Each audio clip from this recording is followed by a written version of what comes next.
ওমরা করলে কি কি লাভ হবে? এক নম্বর, ওমরা আল্লাহ তাআলা কোরআনে বলছেন তোমরা ওমরা করো, ওয়া আতিমুল হাজ্জ ওয়াল উমরা, এজন্য আমরা ওমরা করব। দ্বিতীয় নম্বর ফজিলত, নবীজি হজের আগে ওমরা করছে, এজন্য আমিও ওমরা করব।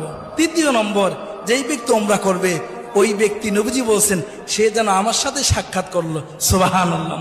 চতুর্থ নম্বরে ওমরার ফজিলত, যেই ব্যক্তি ওমরা করবে নবীজি বলছেন আমি তাকে সুপারিশ করে জান্নাতে নিয়ে যাব, সুবহানাল্লাহ।